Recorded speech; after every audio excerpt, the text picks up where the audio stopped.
My name is Laura Zabriskie. I am your USO host, along with the incredible Corie and Matt Weathers, talking today about rebuilding trust. We know that's a huge topic. Even the healthiest couples can have their own deep-seated hurts. And so Corie and Matt will talk through what they've learned throughout their time being both a chaplain and a licensed professional counselor. They'll catch us up on what they've been going through since we last spoke with them in March. And the most amazing news, I think, that Corie and I have talked a little bit about is that Corie and Matt, they have seen even the most broken relationships thrive again and find intimacy. So whether you're dealing with small hurts or large hurts or no hurts, and you just want to know some more information about how you can help your relationship, Corie and Matt are going to get through all of that today. So Corie, Matt, huge USO welcome to both of you. Thank you for being with us today. I'm going to hop in the chat box and I will see you soon. Hi, everybody. So I don't want to say excited to get today's topic because I know it's not an easy topic for us to cover, but I'm so glad that you guys are here. And my name is Corie, and he's over this way. No, this way, I'm on, over I'm on, there. I'm on that side. The other Yep. way. So hi to my amazing husband, Matt. This is our, fifth month of the deployment. So we're going to give you a little bit of an update here in just a second. Do you want to give your little caveat that you always start with? Yeah. So I guess I should have read it. Um, Nothing that I am sharing or talking about reflects anything on the. Actually, you talk. I'm gonna look it He's back up gonna and make pull it sure. up. All right, so we are so excited that you guys are joining us from all over the place. So I saw Italy and South Dakota and Pennsylvania and Washington and Hawaii and like think Florida's in here and Maryland, and it's just so awesome that our community is just global, and no matter where you are, that there is that feeling of camaraderie and connection and community. And the longer that we are in the military, the more I'm so thankful that there are those of you out there that understand this lifestyle. And that's one of the reasons why we wanted to partner with the USO to allow them to follow us during our deployment. And so each month we've been touching on various topics, some topics very timely with our deployment. So we have covered what it's like to say goodbye and why there's so much tension before you go. We've covered things like how do you rip the Band-Aid and put your mind on your mission, whatever that mission is, whether you're the service member that's deployed or TDY or on an accompanied tour, or if you're the spouse at home that really is trying to figure out what kind of goals are you going to have in place and what's your mission back at home. So we covered a little bit of that. And then during the course of the deployment, we've also covered what we felt like were some of the biggest topics that couples wrestle with, families wrestle with, especially while you're apart, but obviously anytime, right? So we've covered parenting. In February, we covered intimacy. Last month, we covered communication. That's like the number one request, especially for counseling, is communication. Like, how do we better our communication? We covered that last month. So if you were just joining us for the first time, you can, after today, go back and listen and watch some of the content that we've already done. You can do that through the dashboard, the USO dashboard, where you maybe had access to registering for today's webinar. I've also put all of this content on the Life Giver podcast, which is my podcast for season 6. And so you can, if you like to listen and not watch, you can go back and listen to all of the content that we've talked about already. All of those topics are on the Life Giver podcast as well. It's on Apple and pretty much any podcasting platform that you use, it's out there, so you can access it there. So, are you ready, Matt? Yeah. The views expressed are those of the speaker and do not necessarily reflect the official policy or position of the Department of the Army, Department of Defense, or the United States government. There you go. There you go. We I need we to are have that on the back of my phone. you do. You do. Yeah. We are really excited to spend some time with you guys today. This is a very big topic, and it's one that we see come up for a lot of couples, especially when you're spending time apart, especially when, as military couples, there's a lot of your marriage that is spent apart. I would say, on average, with a lot of the couples that I've worked with, there are many that have spent half of their marriage years, if you will, apart and half together.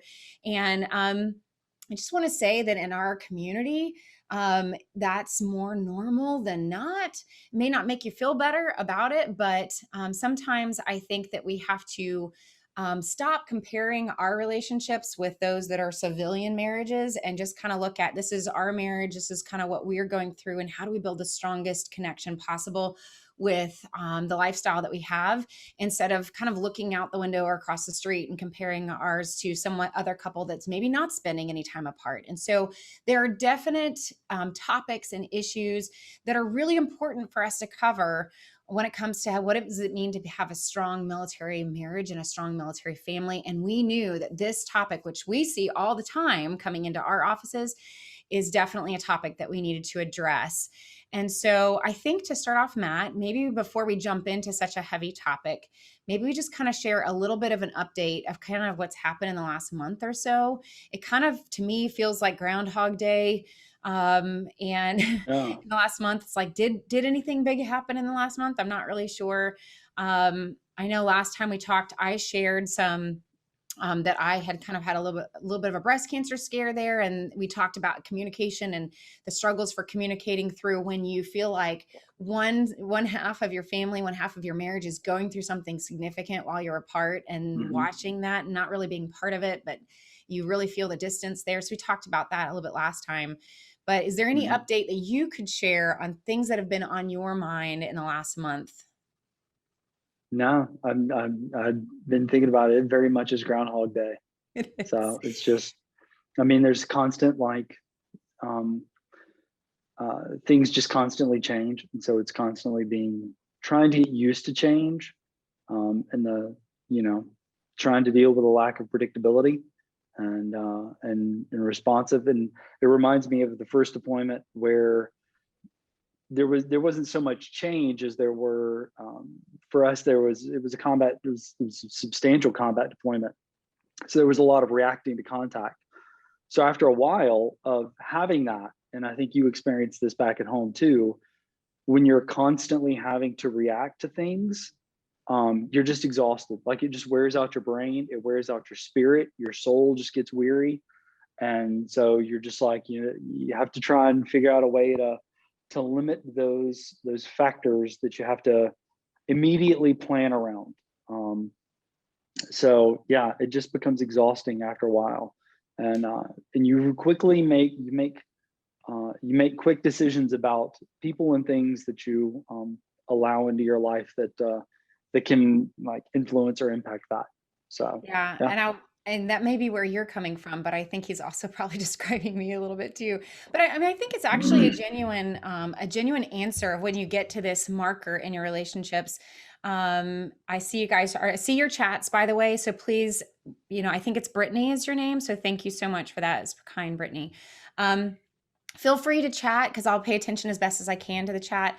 But I do think, going back to what you were saying, Matt, that I think that when you reach this point in a deployment, especially, or a long-term military initiated separation, that at first, you kind of start off with all this emotion and all this intentionality, hopefully, and all this goal setting and all this all right, here's what we're going to do, and here's how we're going to grow, and here's what we're, and so there starts off with this a lot of energy, and then you kind of do get into a battle rhythm, which is good. I think everybody needs structure and routine, and a battle rhythm where we kind of we're going to lose our mind if there isn't some sort of rhythm and new normal established.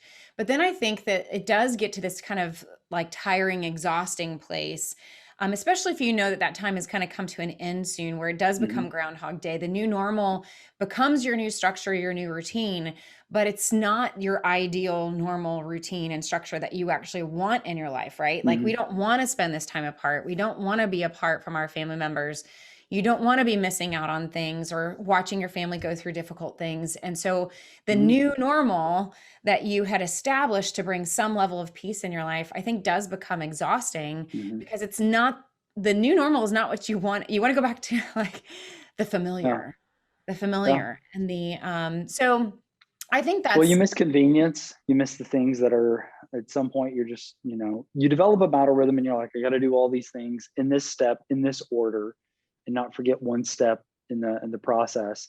And then after a while, you have to become so mindful and deliberate with everything you do that after a while, you're just like, you know what, just being so deliberate it wears on you real quick. Yeah. So. And a couple of things that we had decided to do to stay connected. So just to kind of quickly revisit some of the goals that we had set. We had Matt came up with this amazing idea to use again, we don't get anything from this. This is just the tool that we're using, but people ask us about it all the time during the series. We've been using the Day One Journal app to journal to each other each day. So we log in under the same username and password. There you go. And then like when he wakes up in the morning, he writes, while I'm asleep, he's writing a journal entry to me. And then before I go to bed, I'm journaling something to him. And so it's been a great way for us to connect. Last time, I didn't bring it upstairs here to show you this time, but last time I showed you how the Day One, you can actually print off all of your journal entries into a bound book. And so that's something that we're looking forward to doing. Although there's some days that I'm journaling things that I'm like, I don't know if I want this in print form. So just like to see numbers how exhausted I am. Tomorrow is, so we've been doing it for 130 days. Tomorrow is the 128th day streak. So we've done it for 128 days straight. 120. And we have 251 journal entries together and 348 pieces of like, what do you call it? Media, whether that's a funny GIF or a picture or whatever. So.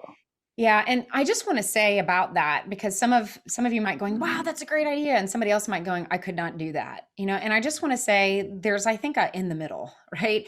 There is, it is a commitment. And there've been a couple days in there that I was just too tired to do it. And he was like, what I'd really like is just a video from you, like, just like talk to me instead of writing. And so there was a grace in there. But it really, I think, has been something that we really wanted to do. And no matter whether we felt like it or not, it's been one of those things that, like, this is our communication to each other and this is what we wanted to do. And so I personally appreciate the discipline of doing that each day.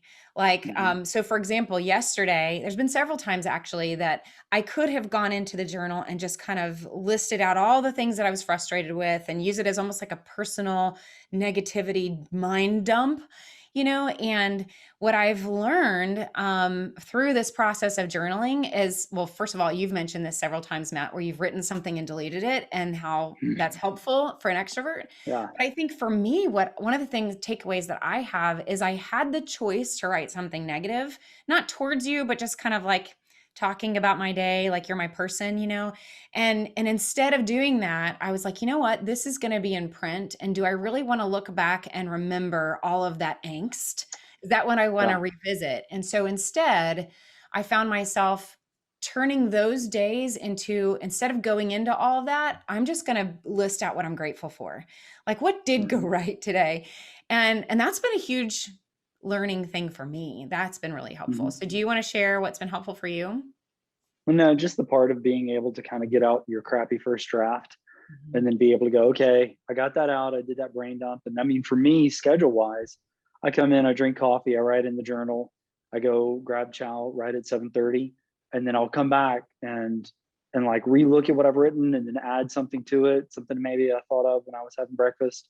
So I take a significant amount of time in the morning to try and craft those things, not just for future when we look at it, but also with the mindset of what am I going to say that will hopefully set the conditions for your day? How do I want you to begin your day? And if there's a way that I can influence or shape that, that's important. Do you want to start? I mean, we probably need to jump in. It's what, 7:20? Yeah. So we're going to jump 7:20 for you. 7:18. Sorry. 7:18. No, I'm saying it's not 7 o'clock for us, but yes, we do need to jump in to the topic. And I know that's why you guys are here, is to less hear about us, and more about the topic. But this is a very, very important topic. And I see the chat, like, yes, and happy 5th wedding anniversary. I think it's to Jane that's watching in, that had Indian food to celebrate. Like, I was just saying yesterday to my boys, like, I want to go have Indian food. Strangely enough, I know Matt's face. So we are going to jump into this topic because it's a big topic. It's a topic we usually get a lot of questions on, and I want to make sure we have plenty of time to cover it.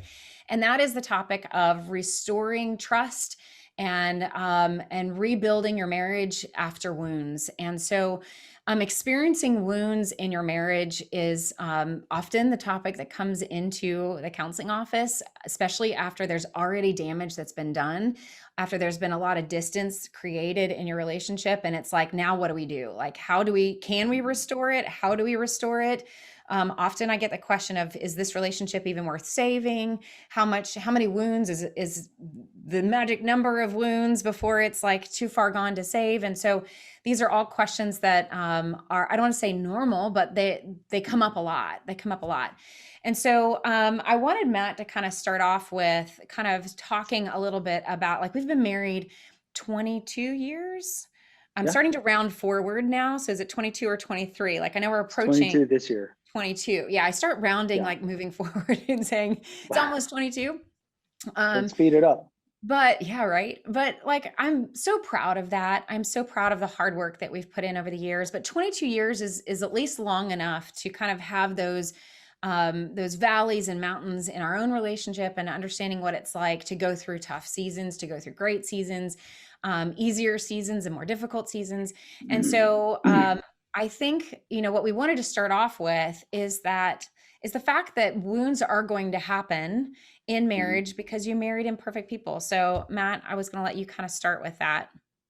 We starting with the small infractions, or Yeah, I think we can is that go what into you're? that. But like, just what would you say, what have you learned, whether it's from us or in counseling other people, as far as the fact that we're married to human beings? Well, I'll start with this. This may be like, I'm going to back it up and then bring it forward.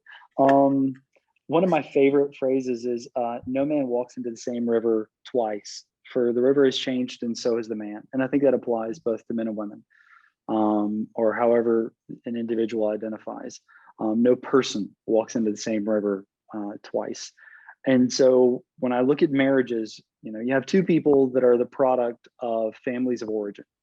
And even if they come from the exact same family of origin, they're not going to have the same response because, down to a cellular biological level, I mean, even if they had the exact same nurture experience, they're not the exact same person. So they're not even going to respond the same way. So when you take the variables of different families of origin and two different people responding in the way that they are discovering how to trust the world, how to experience the world, the assumptions that they're making, the self-confidence they have as they move through it, inevitably you're going to have two distinct humans that come together with a different worldview. They're going to come together with a different ability to trust, or different reasons to trust, or what they're looking for. We all get married or we get into relationships sometimes to try and fix or try and fill the empty places in our life. And there's nothing hugely wrong with that, so long as we're not trying to like totally, set our self-esteem or our self-concept based solely on how another person treats us. But when we're trying to fill in those empty places, we go to another person who may not know how to do that, or may not know how to do that well. But the interesting thing about when you finally decide, okay, I want to do the rest of my life with you in marriage, is you're both making a contract to say, okay, I'm going to try and commit to loving you that way. And I think there are stages to marriage. In the first early stages, you just want to try and find the happiness that you did and you experienced when you were dating. And then eventually you realize that happiness was a very initial one, and there's a deeper level of connection and contentment that you find in marriage. And hopefully people get to what I think is like the best stage to be at, where you're living for the other person, and not like in a totally self-dissolved way. I don't exist and my needs and my wants don't matter, but you're really focused on, how do I help the other person feel loved? How do I help them feel like they are of immeasurable eternal worth and great value?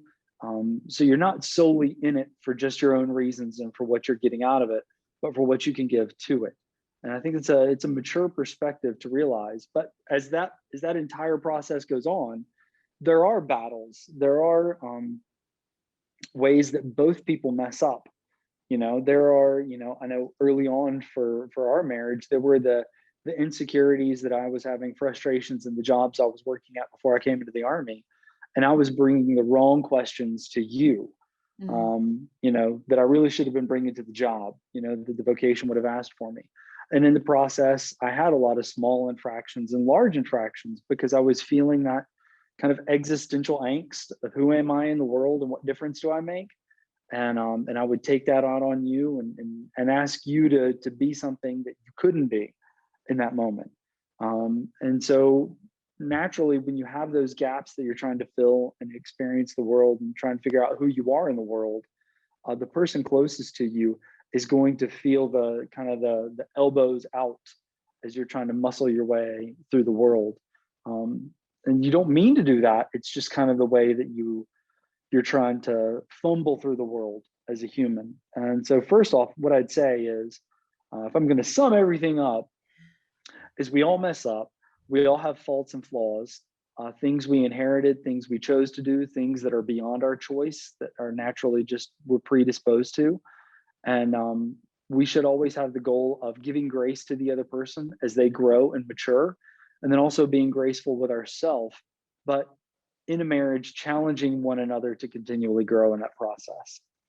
Yeah. And Is that too much? Did I say a lot? I no, spoke thank a you. lot. That's why I didn't interrupt. It was so great. And so to answer Autumn's question, she's asking for a little bit more on your background. So Matt is a Oh, chaplain, and he also oh has yeah, an education in counseling. yeah. Did his internships with some really great Building intimate colleagues. marriages Yeah, building with intimate Mike marriages. Seitzma and Doug Rosenau. Yeah, So, and just fun fact, like y'all are gonna think that this is like super nerdy, but like our first date, we kind of knew of each other. We were in the same circle in college. But one of not our first date, but one of our more like intentional dates that we went on was like sitting at a restaurant, and I think we asked each other like, what do you see yourself doing, yeah. in life? And we both had the same vision of doing some sort of marriage work. That it was healing families and healing marriages was something that was both kind of on our heart. And so we bonded, I think, especially over that, among other things. And a lot of things that we have in common. A lot of our background and upbringing was very similar, I would say. Same age and all that kind of stuff. So that's a little bit about his background. And then, yes, I'm a licensed professional counselor. And so we've devoted our careers really to especially service families. Matt's dad is a retired police officer. And so he kind of grew up in a service home. My dad was a reserves Air Force pilot, although I didn't have a huge experience in the military growing up. So that's a little quick little bit of tidbit. So I There you think go. there you go. So then going back to what you were just saying, I absolutely agree, obviously. And so I agree that we kind of bring in this expectation. I think, we don't mean to, but like everybody talks about in the first season of marriage, like the biggest issues in your marriage are expectations of marriage and expectations of each other. And do you know what those expectations are? Are you communicating that to the other person? Are you sharing that so that they know how to win, and know how to meet those expectations? And so a lot of the rough stuff in the beginning is like, is that expectation something that can be met, or is it something we're bringing from our childhood? And that's why, I'm all for counseling and therapy. It's why I became a counselor. I have been to counseling before, probably will go back, because it does help you really process those things and figure out where am I, what are the questions that I'm bringing to my relationship, and where are those questions coming from? And are they the appropriate question to ask or bring to them? So, but then I think very soon into the relationship, because you are married to a human being and that person is flawed, they're not going to get it right all the time. They're not going to be perfect. They're not a superhero. And so when they do drop the ball, or they didn't realize that was an expectation you had, and it could be something very small, that you would feel that initial disappointment, or I didn't think that you wouldn't express your care for me that way, or that that you would hurt me in that way, or you wouldn't be thoughtful in that way, or that you wouldn't have put yourself in my shoes and considered my feelings, or whatever happens. And now we have to start dealing with the question of, what do I do in my mind with what I believe about people and whether or not they are flawed? And what do I do when I am in relationship with a flawed person? How do I reconcile the fact that I myself am a flawed person and that I might today or the very next day get it wrong too? And start to kind of wrestle with that. And then I think that we then have to kind of enter into this place of, once we embrace that we're married to a flawed person, then we have to start talking about, all right, what are those different kinds of hurts that can happen? What are the rules for our relationship? What are boundaries in our relationship, which is so important and not something that most people talk about, cover, or address, especially in premarital counseling. And so a lot of people get into marriage not knowing what their marriage rules are or articulating those. We just assume that we all have the same rules. Yeah, go ahead. I think you don't find out the rules and the boundaries. You don't know you have them. So they're unspoken. Same way with expectations. Expectations, rules, and boundaries, they're totally unspoken when you start off. And it's only when people start to run over them or violate them that you're like, oh my gosh, like, why would you do that? So I remember when we were growing, when we were growing up, 22 years we were growing up in marriage. The first year I kept thinking that it was, because of my family of origin, that when you go to bed, both people go to bed, right? And from your family of origin, it's like, no. And so you were feeling smothered. And I was like, no, I'm hanging out with you. That's what married people do, right? Like, you're going to bed, I'm going to bed. Let's turn the TV off and just go to bed, right? Or, hey, let's go antique shopping or whatever. That's what married people do. That's what I've seen. And so you start off initially either imitating or trying to do the exact opposite, depending on your response. And it's when you begin to violate those expectations, rules, and boundaries that the other person then feels like, whoa, hey, wait a minute. You're not who I thought I married. Like, what in the world? And you realize, oh, wow, I knew so very little about you when I decided to commit the rest of my life to you.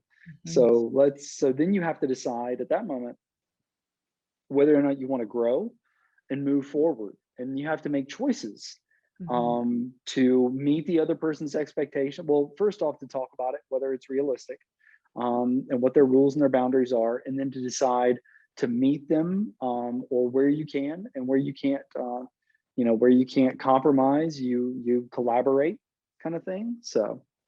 Okay, so I have a fun little experiment that I want to bring like the chat thread in on this, okay? I remember, everybody get ready, make sure you're listening, okay? Because I'm going to ask for the answer in the chat thread, right? I remember the very first argument Matt and I had, married. Very first argument. Do you remember what it was? Okay. You'll love this. Okay, the very first argument we were. Was it that you? No, wait.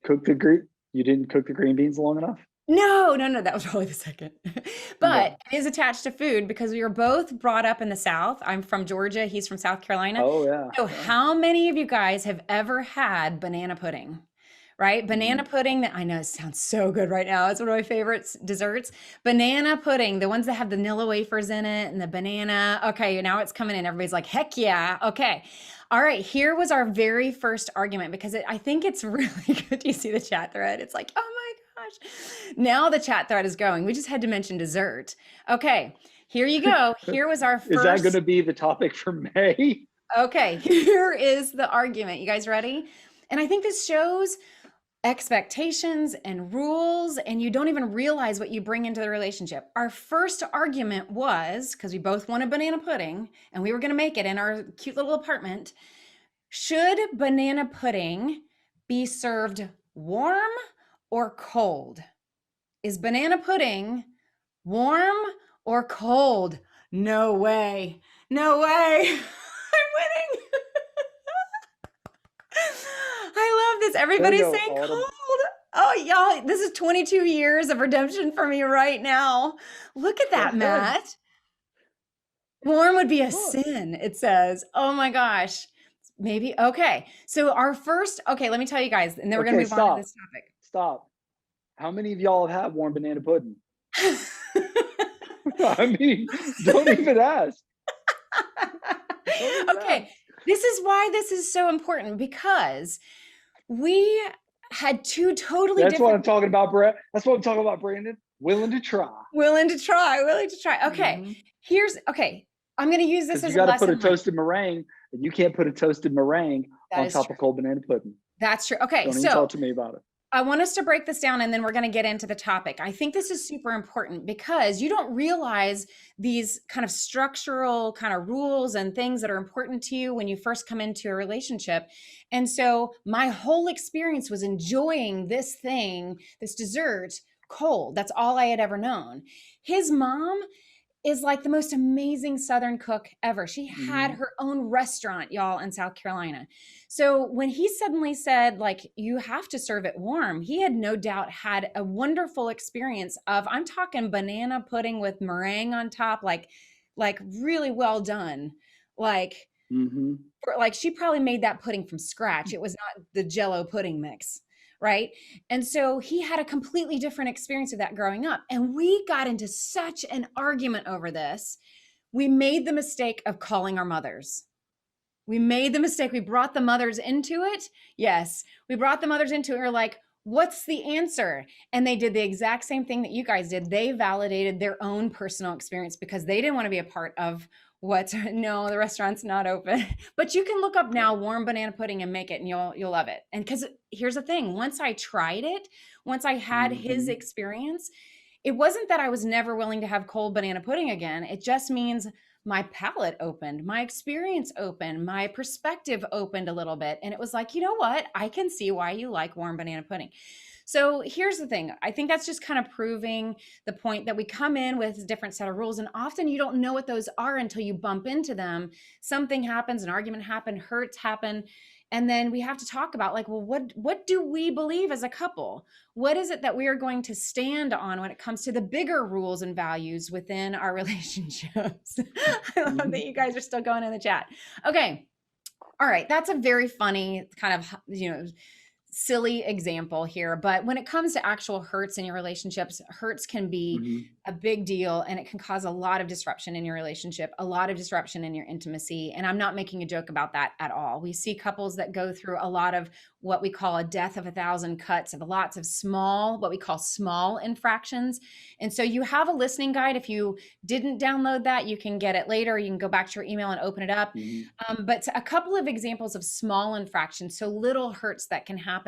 I gave you some examples. Sometimes it can be misunderstandings, these things that happen on accident, like you didn't know that this was something really meaningful to me and you weren't thoughtful of my feelings, and I wish you would have known, or I wish you would have made a different choice. Or sometimes we have these small infractions that happen that are not intentional. They're kind of accidental misunderstandings, or if you just would have helped me understand it ahead of time, maybe I wouldn't have made that same decision, but it still hurts and it still hurts the relationship. We put unplugging from family during key moments. And, this is a big deal because phones and devices are becoming a huge issue for couples, right? Like just when you have time together and everybody's on their phones, after a while, it becomes kind of that death of 1,000 cuts, or a perpetual, what we call a perpetual issue. One of those issues that's not going away. It keeps happening. It's something that keeps popping up. And it's like this, each isolated incident really isn't that huge of a deal, but like when it keeps happening, it becomes this cumulative snowball effect that now we're really getting hurt and frustrated that you're always unplugged. Matt, go ahead. So one of the things, and I'll speak to, and it's usually male service members. So, I mean, but it can be anybody. Anybody can really kind of be a gamer. Like one of the big things that I do see, and I've seen for the better part of a decade, is like completely dissolving into video games. And there's a time and a place for it. So like, that's one of the ways that I connect with my teenage sons. We either play like, we're like on Marvel Avengers or Sea of Thieves or Minecraft, playing or doing whatever on that. So there's a time and a place for it, but constantly going to that place and ignoring the family and checking out, it says a couple things. It's like, number one, it says my needs are more important than anybody else's needs in this house. And that's not a message anybody ever needs to send or receive. There's a time and a place to say, hey, I just need like 30 minutes to like unplug or unwind or do X, Y, and Z. And then to have that timer and to be able to set that expectation. So that when you do plug back into the family, and I'm mentioning this specifically because I see this specifically, and I think you've talked about it too, is that when you set that timer, you abide by that timer, and then you replug back into the family, then it says you can trust me. And that's one of the things we're talking about here tonight is trust. And so trust is actually, we say it's doing the right thing for the right reason for a really long time. I like saying do the right thing for the right reason, the right way for a really long time. And that's 4 rights. And that sounds a little bit rough, but it's, you work towards that. But when you create a rule, you abide by the rule and you hold yourself to that rule, you're telling the other person, I'm a trustworthy person. Like what I say, I will do. And if I say I'm going to do it and I do it, then you know that it's the way that people communicate love and value to another person, to abide by their word. And, growing up, most, and I'll say this, most men here, your word is your bond. And so if your word's not good, then nothing's good, And so to be able to say, hey, I may need this time to unplug, but then I'm going to plug back in. You hold yourself to that standard. The egg timer dings and you shut it off and you go back in to do that. So it's not saying you unplug from you never unplug from the family, or you never take time for yourself. It's, you don't always put yourself first. If I'm coming home and say I need to unplug, one of the first things I also need to look at you and go, but what do you need? Because it's 2 people in a relationship. I'm not just here to get my own needs met. What do you need, and who can I be for you? So it's that give and that take. And it's also going back to this speed of trust with Franklin Covey. It's speaking clearly, speaking plain, speaking with transparency, and talking straight. Yeah. So I know I kept trying to say that and trying to figure out what the right 2 words were. I always stumble on that one too. And so when it comes to these small infractions, and I have a question that I'm going to post that I'm going to address those of you who are listening. And again, I want to see what your answers are in the chat here, because I think it's a really important question I just thought of. But before I ask it, I want to make sure we cover what large infractions are. And some, when we say small infractions, I'm talking about the things that, we should be able to recover from. They're like these little cuts, and most of the time they're going to be on accident or be neglectful or disappointments that are happening. Whereas your large infractions are probably the ones that you guys are thinking of. Things like betrayal, whether that's sexual betrayal. I include in this category digital betrayal, because even though it's not maybe physical infidelity, there's a lot of digital betrayal that's happening out there with pornography or sexting or looking at things online that is betrayal, financial betrayal. And also going back to old people, old places, old things. So it doesn't have to all the way be into something sexual. It can very much be emotional.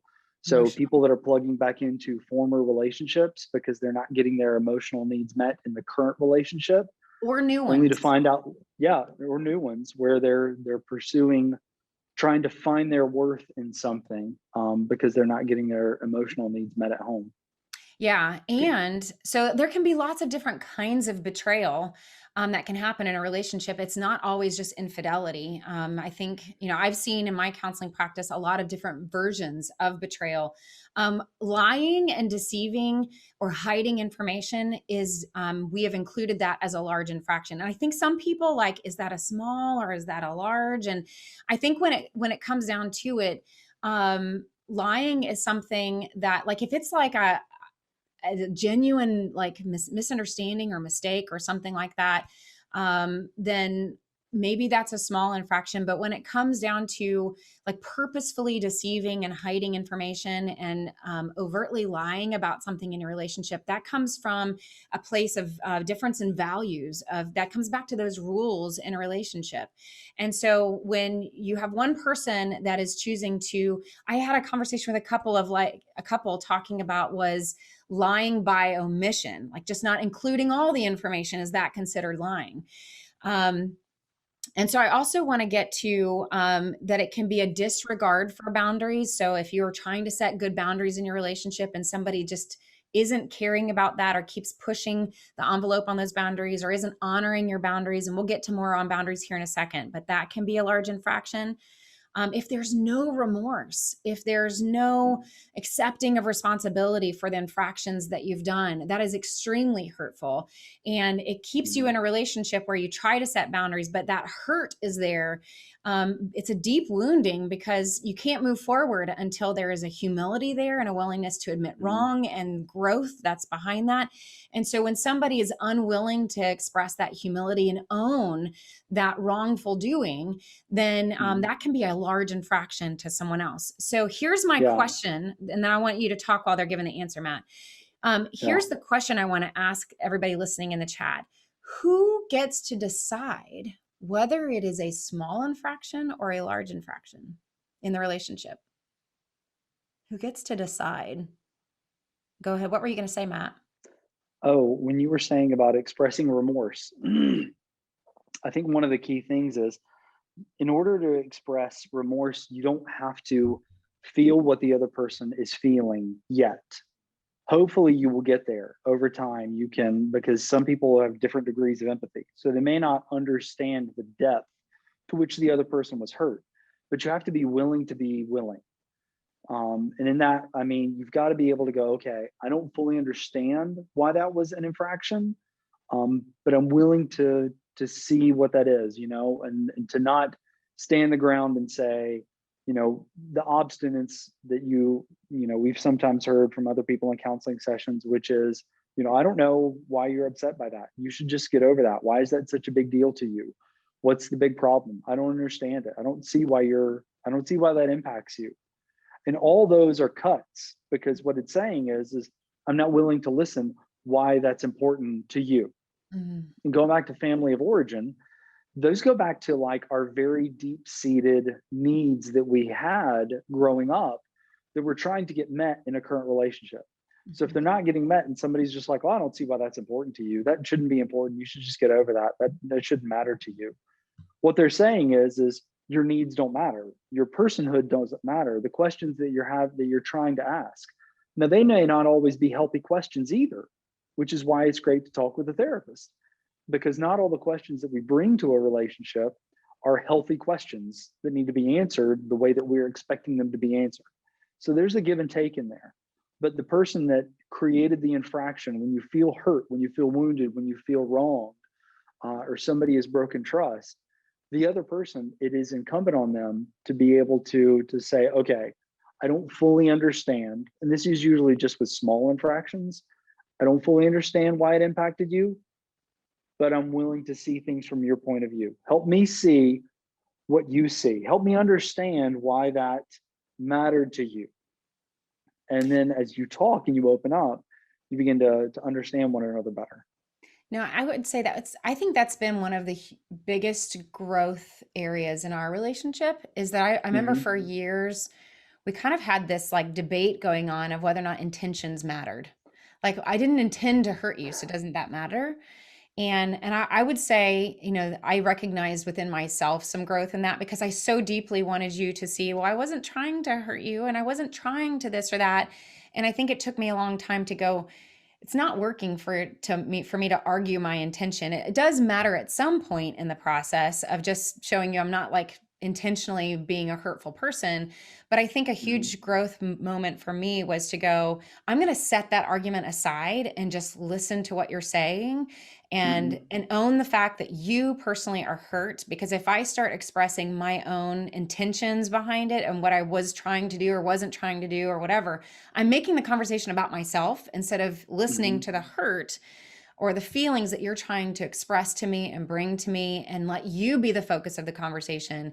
And then if we circle back eventually to what my intentions were, because sometimes expressing your intentions after that apology, after you've met the needs of the other person, there is room to sometimes be able to talk about intentions, but you can't do both of those at the same time.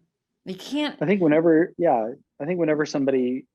have hurt one another in the marriage, it's disappointed ourselves.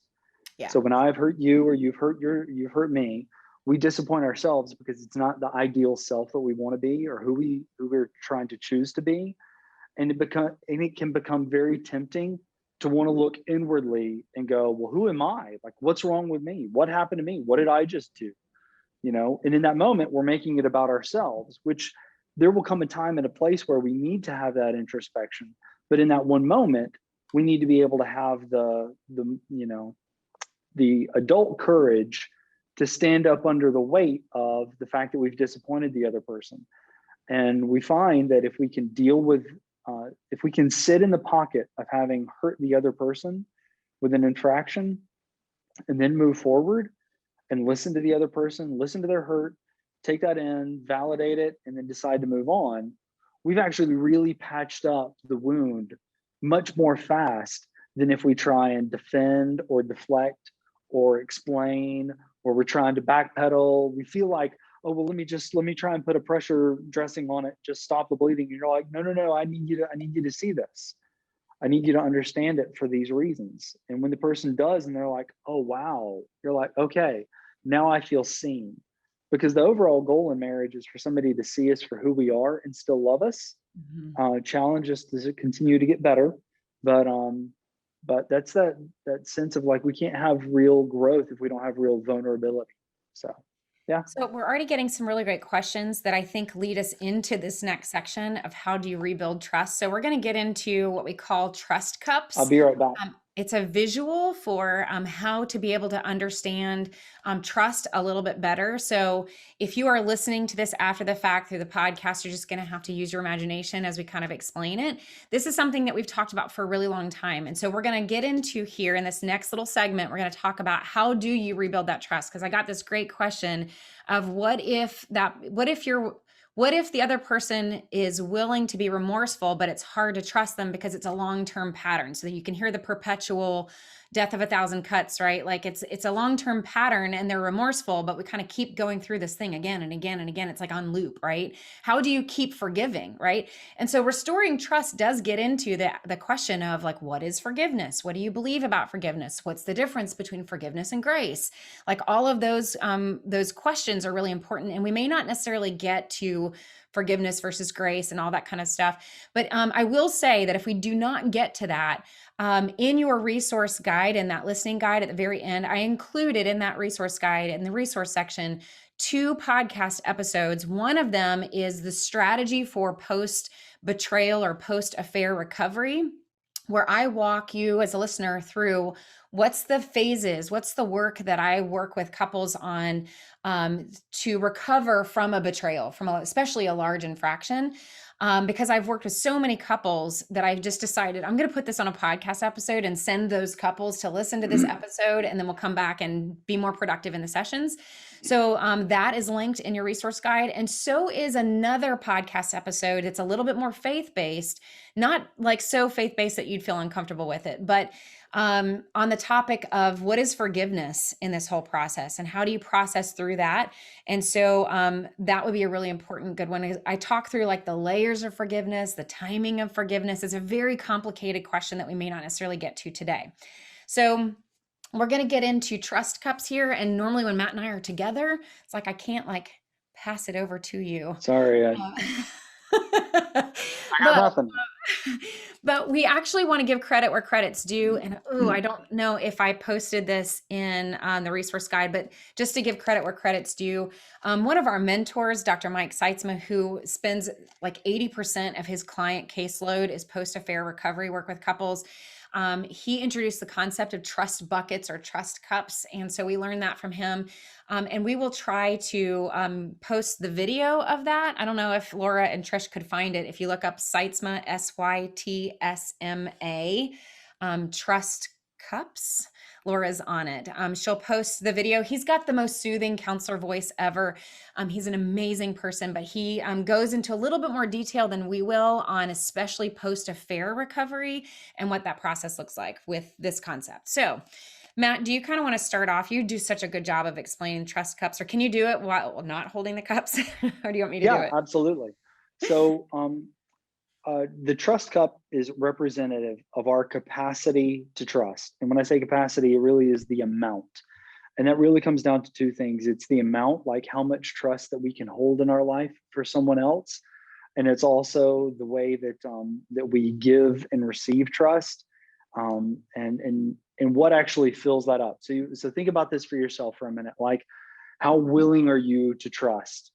Think about that. How, what things have to be present in your life or in a relationship for you to trust? And what do people have to be doing? And also consider, what role does your family of origin or your early childhood, adolescent years play in shaping that? So for instance, some people grew up in a stable home, everything was fine, everything was great, finances were great, you never had to worry about anything. And so you were able to trust pretty well. You had a great capacity to be able to trust. And it was easy for you to give and receive trust because you thought the world was safe and people were safe. Conversely, if you grew up in a very unstable environment, if things were always touch and go financially, if you never knew how you were going to get treated when you were at home, if it was a very unstable and unsafe environment, you probably have a low capacity for trusting. It's always a trust but verify. Make sure that you check on something, okay? You don't know that that's your trust bucket. Like, this is an imaginary thing up until you're actually in a relationship with another person, attempting to trust them and do life together with them. You don't know what your capacity for trust is. You honestly don't know what people have to do. You just instinctively know you do or don't trust them. We don't really think beyond and go, okay, wait a minute, objectively, let me analyze what this person is doing and think, oh, well, they're doing this and that's why I trust them. That's why I have faith in them. So you get married, and at the beginning of marriage, you promise that you're going to love and cherish and honor and do all those wonderful things. Well, time goes on and you've got your trust cup, your trust bucket. Look down, whether or not you have a big capacity to trust, hold it closer to the camera. If either you have a lot of capacity to trust, pull it back, or a small capacity to trust. So you don't really know what you have until the other person is trying to fill your trust bucket. Now, if you have a large capacity to trust and the person isn't doing a lot, your trust bucket is never going to be full. You're never really going to trust them because they're not doing enough to fill, right? If you have a small trust bucket, you're going all the way back. Then you don't have a lot of capacity to trust the person, okay? Now, what happens that goes wrong in a marriage or in a relationship is that we end up wounding one another with small little infractions. Think about it this way. I call you on the way home from work. Hey, what do you need for me to pick up on the way home from work? I need you to really pick up some eggs, or I need you to pick up some milk, for the boys' cereal in the morning. Great, got it. I need you to pick up milk for this boys' cereal. I come home, oh crap, I totally forgot to stop by the grocery store. It wasn't on the way. It just isn't in my pattern. I get into the car and I just drive, and then I arrive at home. The first couple times, like, don't worry about it. They'll have oatmeal. They'll be fine. They'll do whatever, right? Well, that goes on, and eventually I've made all these little holes in that cup from forgetting things. I've made a promise or a commitment that I haven't upheld my end of the bargain. And so when you start to ask, go ahead. Can I just say that that's a small example, but if that happened every single time that your spouse went to the grocery store, right? Even that's maybe a minor, small infraction, like, okay, so he forgot something, right? But if every time he forgets that thing, at some point, deep down inside, you're gonna be like, you know what? I'm just not gonna ask him. He apparently has too much on his mind. I don't trust him to hear me, or I don't trust him to remember, or I don't, and it's small little, Matt and I call it a tic tac. It's like a tic tac thought that's in your head. That's like a little breakdown of trust. And that's maybe a small, minor example, but you could apply that to some bigger things too. But like he's saying, like, you have these small little infractions that happen in your relationship, so that when your spouse attempts to go to the grocery store and really does want to remember, right? Like, that's leaking out of your cup because you have these small breakdowns of trust that has happened. Yeah. The little infractions create little holes in the bucket. Initially, out of love, we go, okay, you know what? It was a one-off. I'm going to cover that up. And we take our finger and we just cover up that little hole. And we're like, all right, keep working. Because what we do is, like, if I'm doing an action to try and show Corie to trust me, because trust isn't just implicit. You don't just tell somebody to trust you. You actually have to do things. Trust is active. Do the right thing for the right reason for a really long time. Do the right thing the right way for the right reason for a really long time. Like, make banana pudding, keep it warm. No. Um, so, uh, but if you look, I mean, Corey's only got 10 fingers, right? She can only cover over so many holes. The more holes that I make in that bucket with all those small infractions, and we call that a death of 1,000 cuts, then no matter how hard I work to try and help her to trust me, I've already made those infractions. Now, over time, the more she covers them up and the more that I do things to try and create trust and pour trust, you have to imagine water is trust. You pour that into the cup. Yeah, if we had water and if we had like a little, It'd be all one over of the those like place. little kid water tables, But you guys can then imagine, yeah, like, it heals. well, and this requires a couple of things, right? If somebody keeps causing infractions and breaking trust in your relationship over time, there's a lot of holes. Now, I might Yeah. initially really want to keep the relationship intact and might be willing. Notice it's one person causing the infractions, the other Mhm. person has to make the choice. So if this is my trust cup that's getting all these infractions happening, I also make the choice every day. Do I want to cover up these holes or do I not want to Mhm. cover up these holes? That's my personal choice.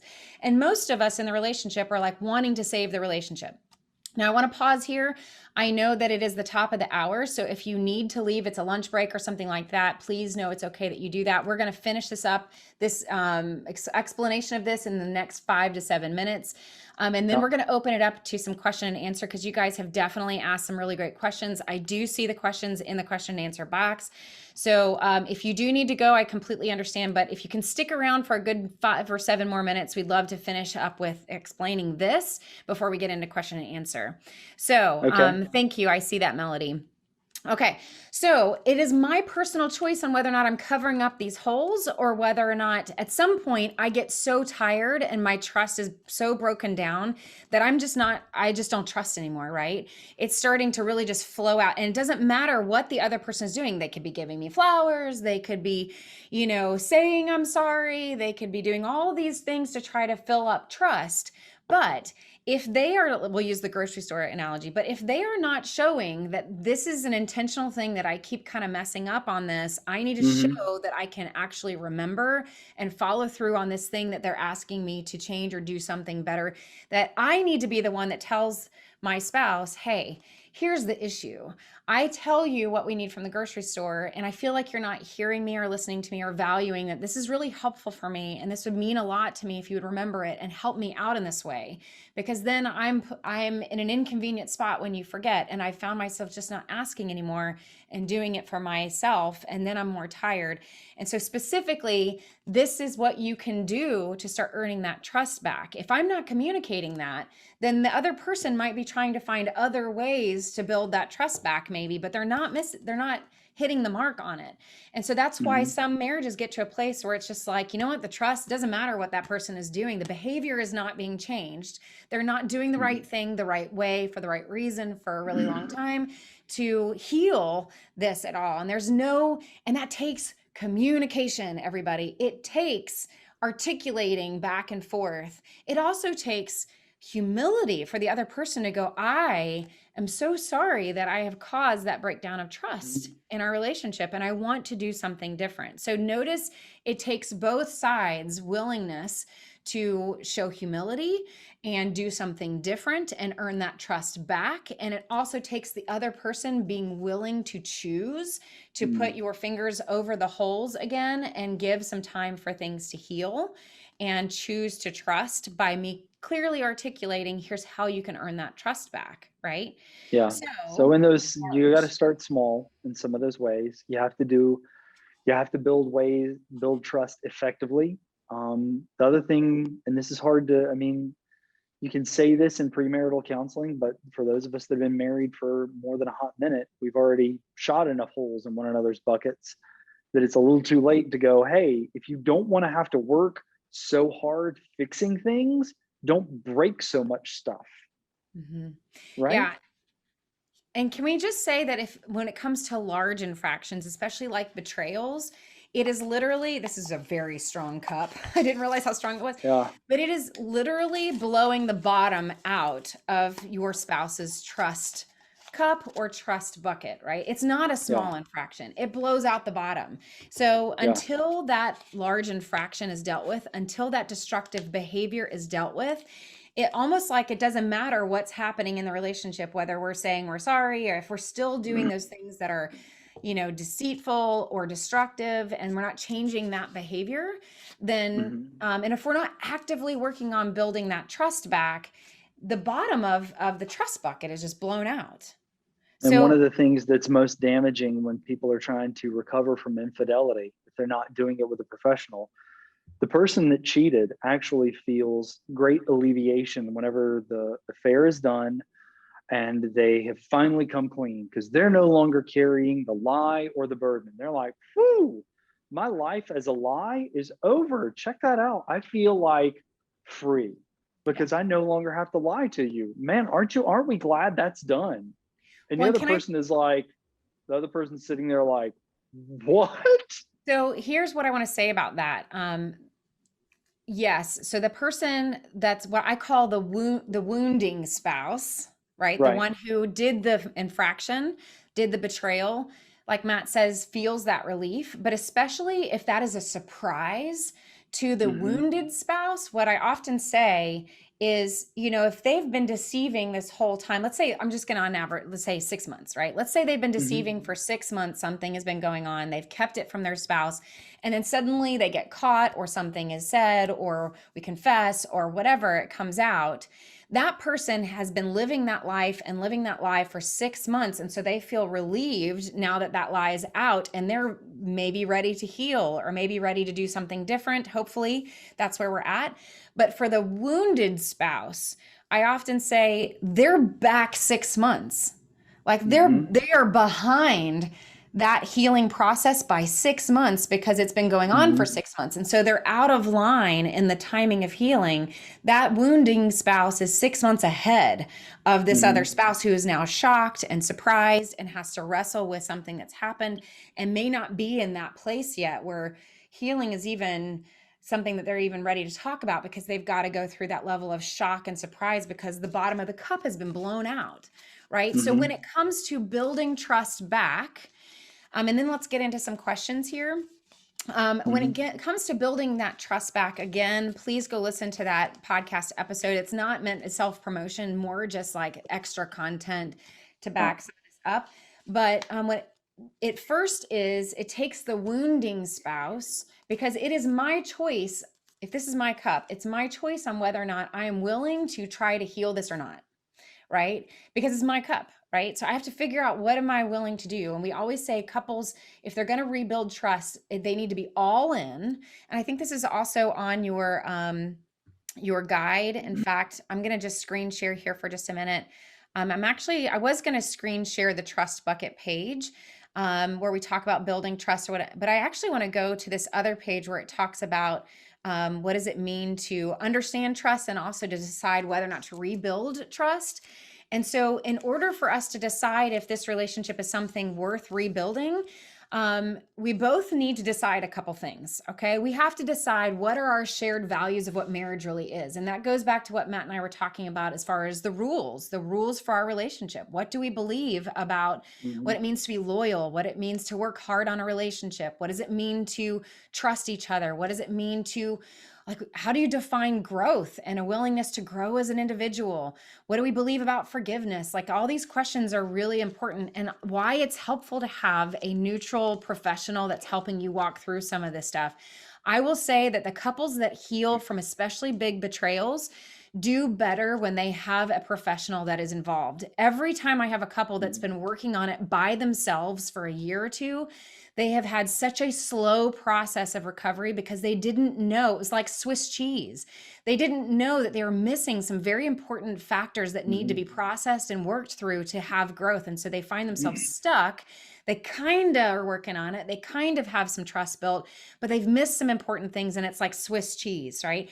So I've found that when you go for professional help and you have somebody that's knowledgeable in this area, they can really help you walk through these steps in a very intentional way to make sure you don't miss any of those important steps. But answering some of those questions about shared values and rules and what you believe, and answering some of those tough questions, is an important part of the process.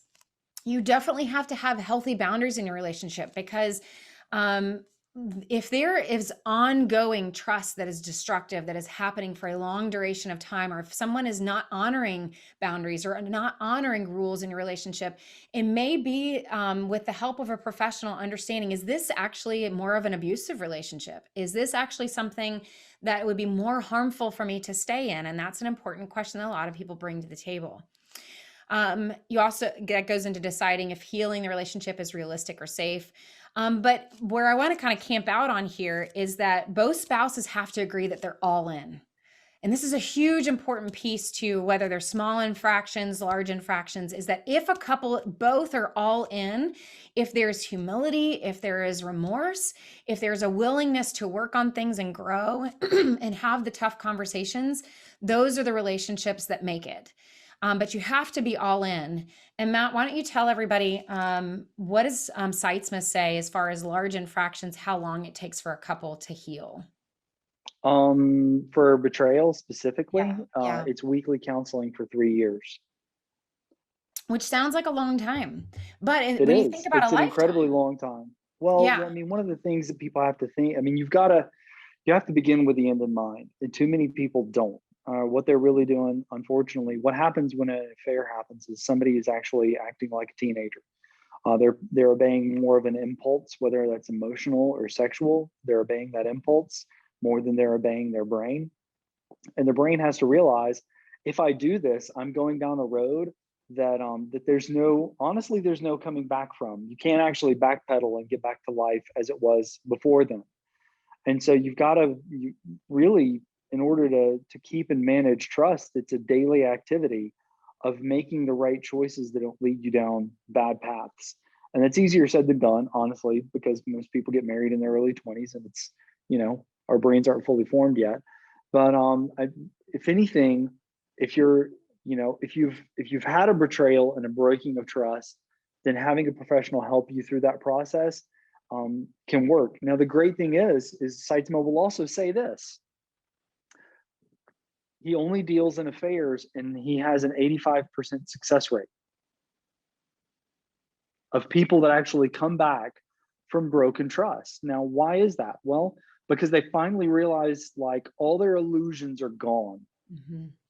The illusions you start with in a marriage. And what we're trying to say now is, if you haven't broken trust, or you haven't violated trust, or you're like on the cusp of doing that, or you're on the edge of considering like a physical or an emotional affair, what I want to tell you is it's completely, totally not worth it. No. Because you're going to do something totally disastrous. It's not the way that you actually, I'm not saying you have an 85% success rate as a, hey, have an affair and then you'll go through counseling and life will be better. What we're trying to do is say, address your illusions now in a very healthy way. Try and figure out, like, what is it that I need in my life to grow and develop trust? What do I need from my spouse? And what does my spouse need from me to grow and develop trust so that we're closer? And then do that. I know that sounds really easy, but as long as it's not illegal, unethical, or immoral, and it doesn't violate the rules or the boundaries of your relationship, which you need to talk about, then do that. And if you're unable to do that, but you're willing to do it, and it's not illegal, unethical, or immoral, violate rules or boundaries, then go talk to a professional that will help you figure out, how do I do that? Yeah. I didn't grow up in a family of origin that talked a lot, or talked about their feelings. Feelings are weird. I don't know what to do with my hands. Go to a professional that goes, okay, so we're going to help you. You started with 4 crayons. Maybe we can get you to 5. Maybe even get you to 6 or 7 different colors that you can color with your feelings, to be able to articulate what's going on inside you, so that you can open up, so the person can see what's happening in your world, understand it from your perspective, and trust you as an individual. So good. So good. So I think we're going to, we'll be able to teach the additional, if there's anything else to come up, I think we'll be able to do it through answering your questions, because there's some great questions here. And so when it comes to what if you, there's 2 questions here that deal with the wounding spouse being remorseful or feeling guilt, right? So there is that level of remorse that's there. We'll maybe get to the question of if they're not remorseful here in a second. But if the wounding spouse is remorseful, but you feel like it's hard to trust them because it's a long-term pattern. That the answer to that is it gets into boundaries. Like, what are your boundaries of being able, well, first of all, it's taking a look at, why can I not trust? Is it about them not doing the right behaviors that will do the right thing the right way for the right reason for a really long time? Or is it an issue that I have a hard time trusting, even though they're trying to earn that trust back in a healthy way? Go ahead. So my question is has the pattern stopped? If it's a Yes. long-term pattern of behavior and it's still ongoing, there's no remorse. Okay, Yes. remorse indicates I've stopped the behavior, I hated the way that I was, and I want to do something differently. Yeah. And so the way that that goes about, the way that we repair the trust cup is the behavior has stopped. They've expressed remorse. They may not fully understand it from the weight of the experience of the person that's been wounded, but they're willing to, over time, understand that more in depth. But they've also asked, what do I need to do to repair trust? Now, then it comes to the person that's holding that trust cup that's got all the holes in it, that sits there and goes, okay, what do they need to do? I can't just tell them that, I don't trust them. If they're willing to change and I really want to make this work and it hasn't been a large infraction, kind of a death of a thousand cuts, then how do I change? What do I need to do specifically? And the other person goes, okay, here's what you do. Like, you do these specific things, you do this thing the right way, the right reason for a really long time. And the other person goes, okay, I trust you. I'm willing to, yeah. Over time, that trust grows. And my internet connection is unstable. Okay. So I just want to also say that, I think for large infractions, that's very clear and easy, right? The destructive Yeah. behavior has to stop if it's a large infraction. When we get into small infractions, that's where it gets a little bit messier, because it might be something that's behavior from like family of origin. It might be like different ways of doing things, different kinds of affection, different kinds of expression of communication, or different kinds of who does housework and how we do housework. And like, so as you get into small infractions, it can get a little bit messier. And so you've got to have those conversations a little and talk through it a little bit more to figure out, where is this like breaking down trust? Where is this my issue with trust? Where is this as far as building it back? And so without more information, it's harder for me to answer that Yeah. specifically, but I definitely second what Matt's saying.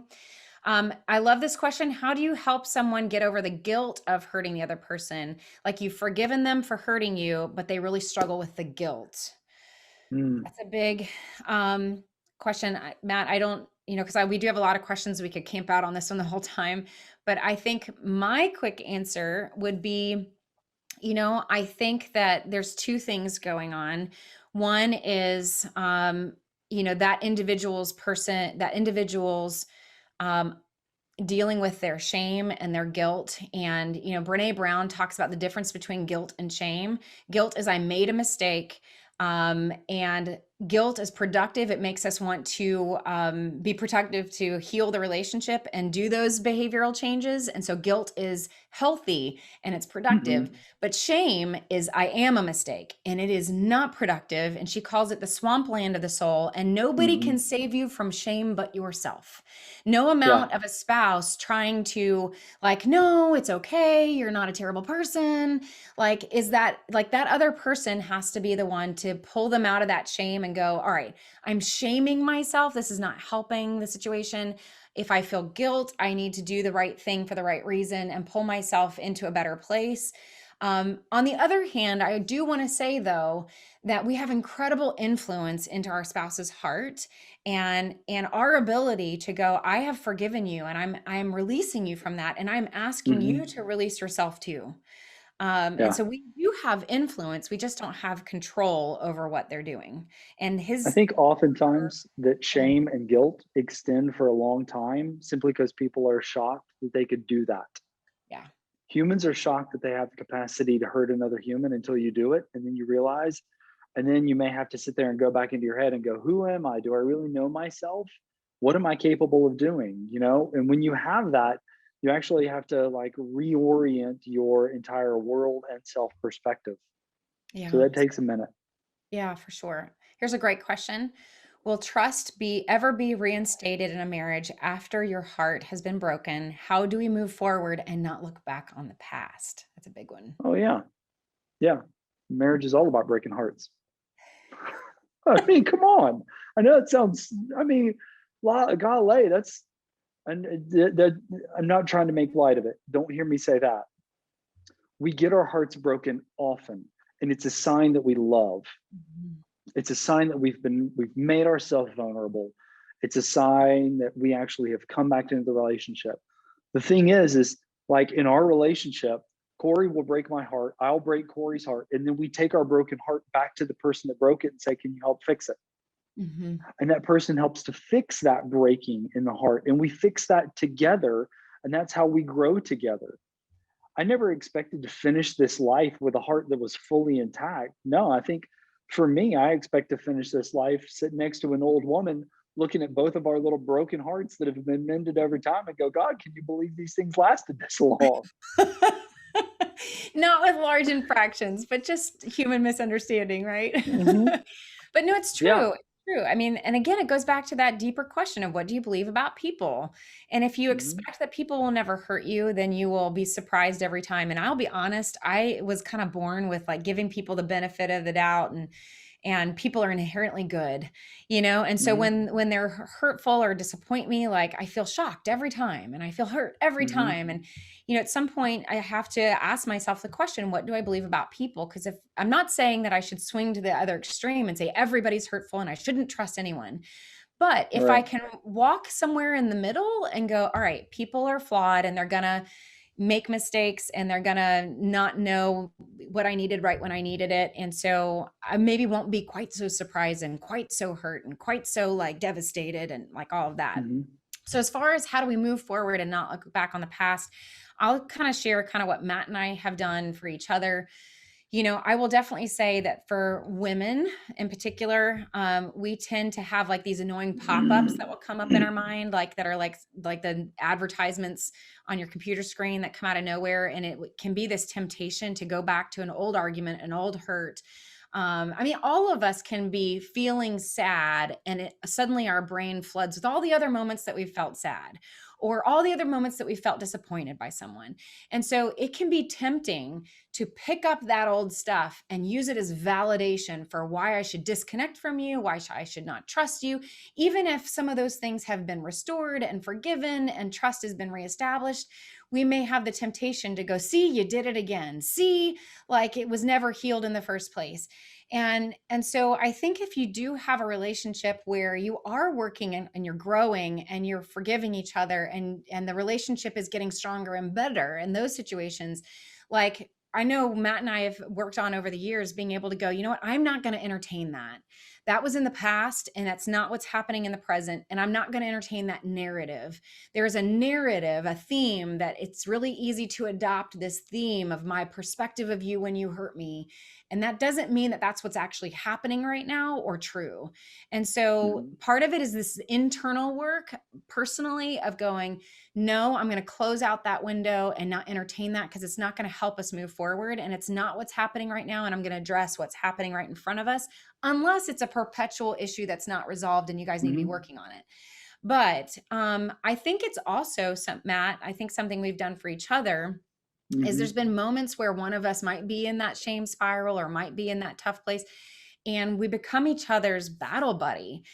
In our best and our better moments, I think we've had like these opportunities to go, we're not going to entertain this narrative. Like that's not what's happening right now. Or let's not bring past stuff into what's happening right now. And we've forgiven each other for this, or we've let you go of that. Or, I don't know, we've just had these better moments where we have been each other's advocate and been the marriage advocate instead of letting the past fuel the present.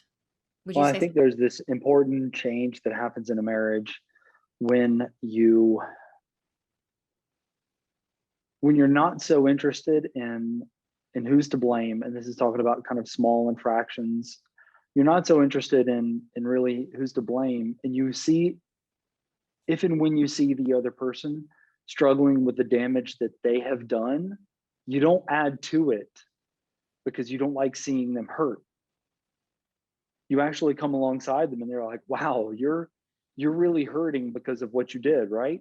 And I know you didn't want to do that, or I know you didn't want to not do that or forget that.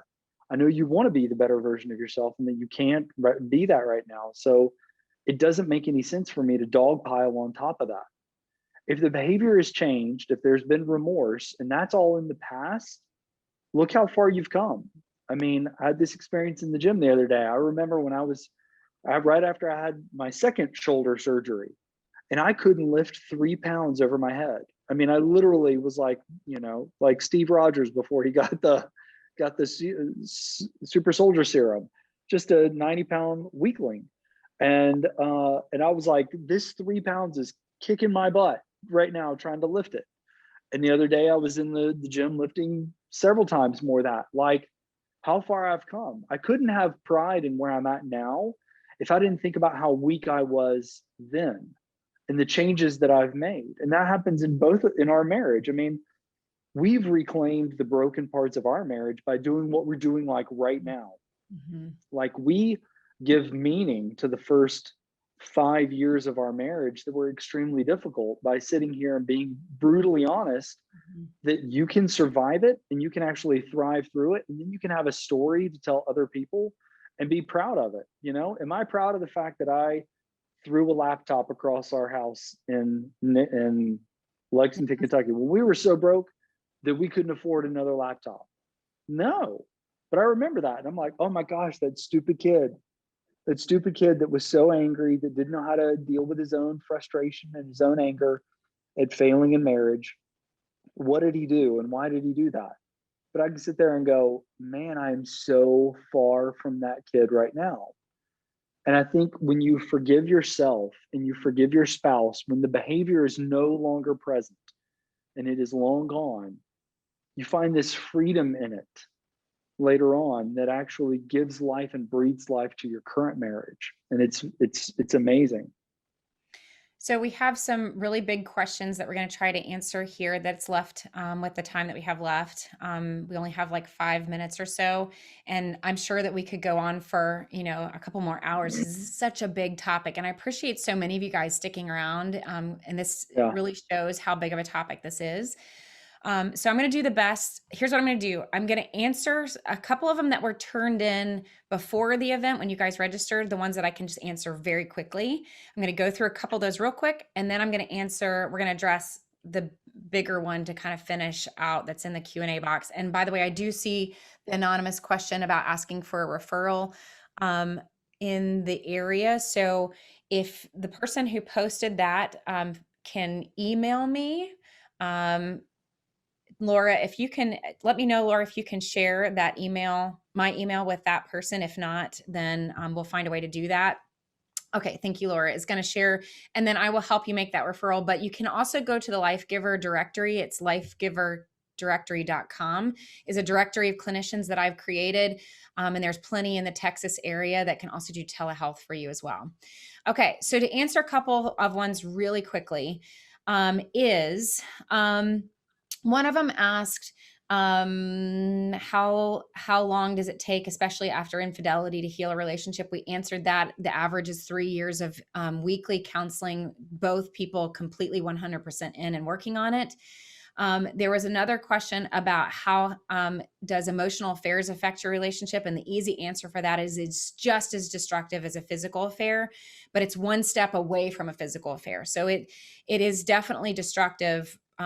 Any betrayal is destructive. And going back to that first question, who decides if it's destructive? It's the person who's feeling the wounding of it. And so absolutely destructive, and definitely something to address as soon as possible, and making sure that you set these boundaries and consequences in your relationship. I don't mean like parenting consequences, but anytime there is a really destructive, I hate to say it, but Matt has definitely given, expressed to me and communicated the consequences so when Matt really wrestled with his anger early on in our relationship, and that laptop, there was consequences in our relationship for that laptop being thrown, and that we didn't have the money to replace that laptop. And I was like, we're not going into debt to replace it. That's just the consequence. But the bigger, more important consequence was the distancing and the distrust in my heart and the intimacy that was breaking down between us, and learning how to communicate that.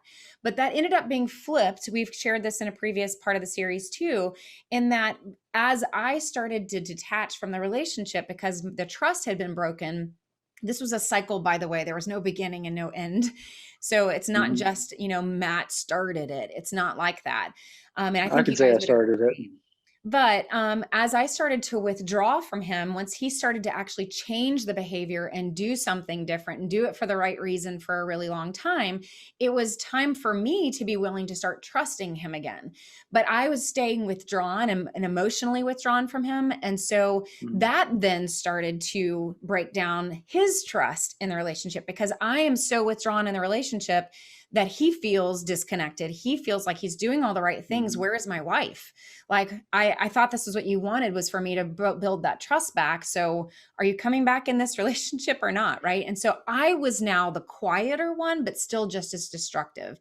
And so there is consequences in the relationship when wounding happens, and you have to be able to express, here's the boundary, here's what we both believe about marriage, here's what it means to work on our marriage. And when we choose to not do that, then there are consequences. And it's, how do you express, to answer this question about an emotional affair, how do you communicate there are consequences to you having an emotional affair in the relationship or outside of the relationship? And here's what's happening between us, that if you don't change that behavior, here's what's going to continue to break down. And you have to decide whether or not you want to save this relationship or not. That's expressing the consequences of that destructive behavior. So, I want to get to wrap up our time together. We're not losing anybody, and it's 1:30 my time, 2:30 Eastern time. So I do want to try to answer this, Matt, and maybe we can try to close with this. Such big questions, both sides at the same time, because we feel the heaviness of what you guys are struggling with here, and it's really heartbreaking. Try not to cry, because we care so much about you guys, and we want your marriages to make it. And so we believe that you can. We believe that you can restore your relationship, you can rebuild trust, you can do the right thing for the right reason, and you can make your family more important than some of the other voices that are in your head, that are more important than the voices of the job, that are more important than the voices of whatever else that you're giving territory in your mind that says it's more important than the spouse that's in front of you, the children that are in front of you, and that this is worth fighting for. But it does take sacrifice, and it does take really hard work of digging deep and deciding that I'm going to do something different, even though I may not feel like I'm good at it. Right? I'm going to choose to do something to work on it, even if I need to get the help to do it. So, okay. So I'm trying to decide, there's two here.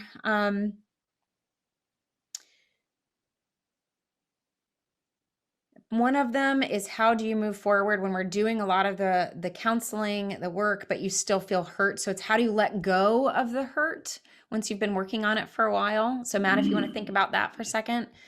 And that's a good question. And I think the second question is one I'm going to answer, because I've struggled with this personally. The question is, all right, I'll start with the hurt, and then you can, I'll wrap up with the next one. Okay, so how to let go of hurt. If you haven't let go of the hurt, you haven't addressed the real reason why you're hurt. And I mean, you've maybe danced around it. I mean, there's one practice that we have in counseling that we do. It's called 5 questions. And it says 5 questions, but usually there's more questions. And it's usually, as a therapist, we just keep going, well, why? Well, why do you feel that? Well, why do you think that? Well, why is that way? And because we're trying to get down to, like, what's the root? And usually the root has to do with a message. It's a message that we've received. It's a message that we grew up with. It's something on a tape recorder that we're wrestling with that we don't want in our life. It just kind of like, it's a pea in the mattress, right? And so if we don't know what that real original hurt was, and you really don't, you haven't really hit the nail on the head of why you're hurt until you break. And this is what I've seen in counseling 9 times out of 10.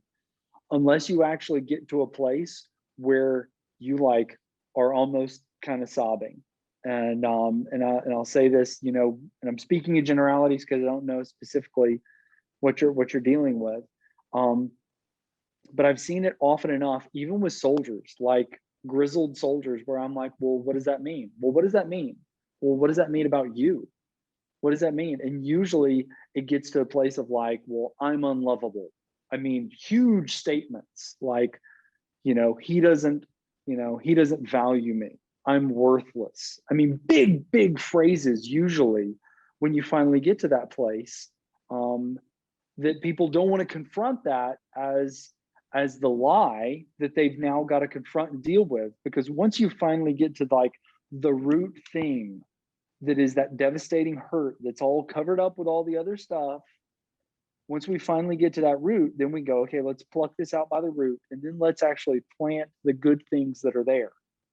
Because if there have been changes made, then, you know, then you can actually plant things in there and begin to grow a new garden of truths that you can look back in over time. But you can't move on from a hurt that you haven't dealt with. Yeah. You know, I remember, and I'll close up what I'm saying with this. I remember one time during the first deployment, it was the first time that I'd seen people walk around with like open gunshots. And I was like, wow, that's a thing?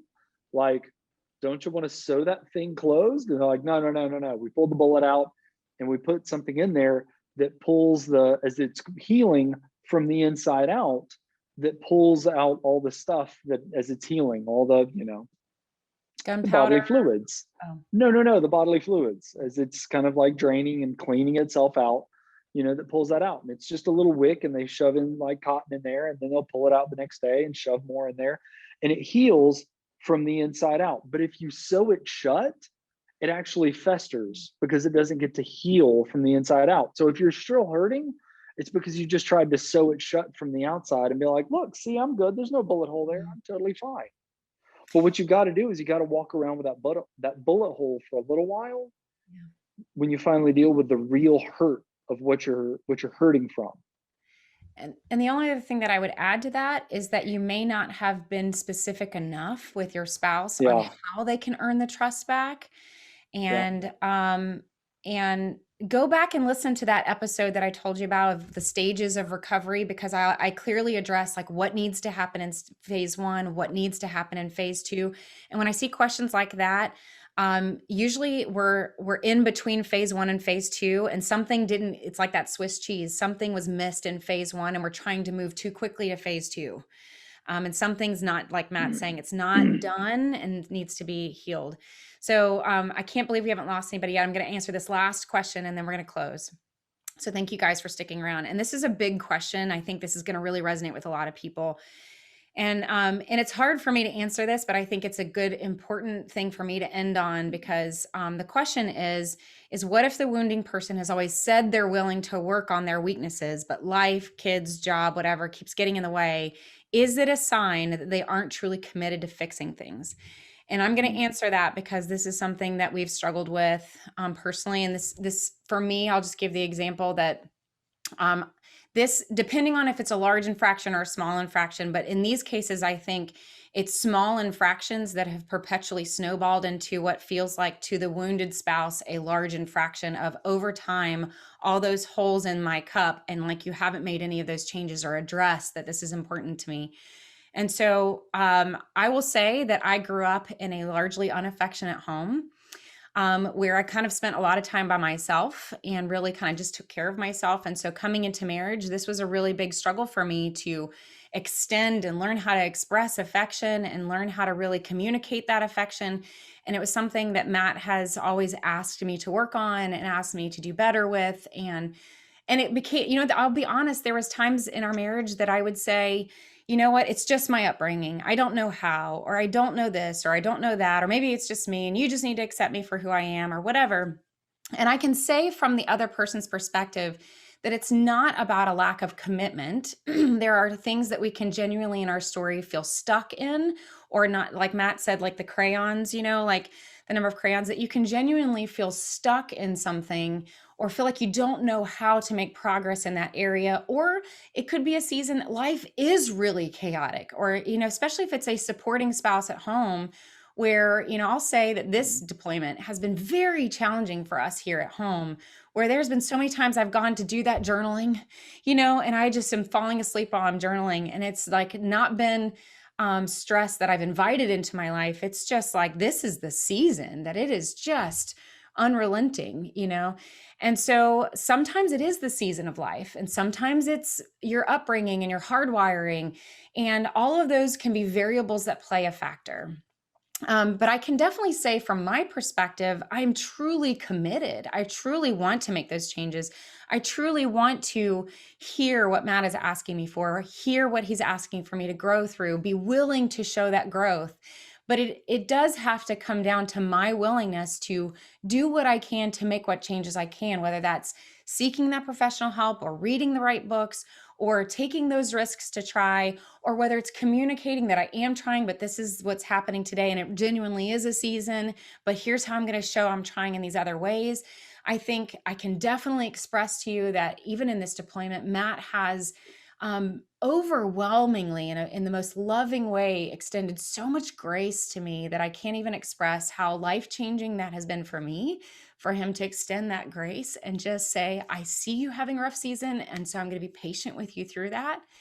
And so I think it's a two-sided thing. I think it is a two-sided thing of saying, I can both ask you for change, depending on if it's a small infraction or a big infraction, but I can both ask you for change, but I can also extend grace at the same time and us figure out how to meet in the middle.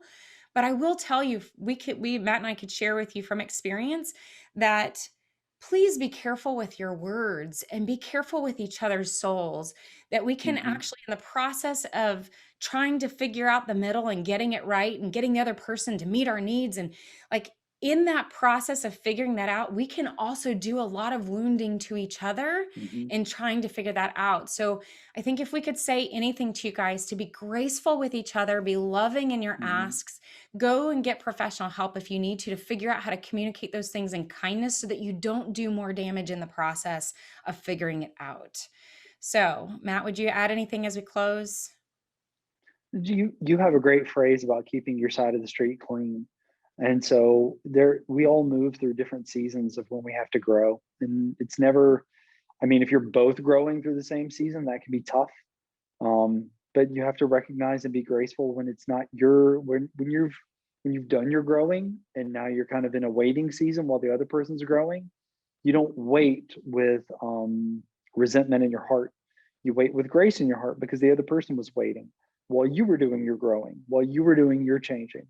And so you create a place and a space for the other person to grow and to change gracefully, while allowing them to do that at their own pace and not lording it over them. Because any growth that somebody does where they're being like command handed to grow, and I mean, where you're forcing somebody to grow in a very mean way, not where you're, it's good to ask people to grow, but it's the manner in which you ask them to grow and tell them, request them to grow. When you give that grace and you give that space, it is life-changing for the other person too. When you have an opportunity to look at your own expectations and rules and boundaries and begin to assess those. So even when it is the other person's turn to grow, in your grace during that season, you grow as well. So good. Thank you guys for sticking with us we went way over. And so I appreciate your willingness to stick with us on such a very big topic. We promised to be authentic, and I think we were definitely in this one. So thank you guys for sticking around. Go back and listen to those parts of the series that we've already done. I will definitely add this to my podcast so that you can share it from there. You can also share it from the dashboard and revisit it, and maybe share it with your spouse or a friend that's going through this is definitely helpful as well. So without taking up too much more of your time, I'm going to pass it over to Laura. Thank you guys so much for your great questions. I obviously wish I could have gone through every one of them in detail, but definitely if they're really deep-seated, difficult stuff, go get professional help. There's no shame in doing that. So thank you, Laura, for giving us the opportunity. Thank you. Yeah.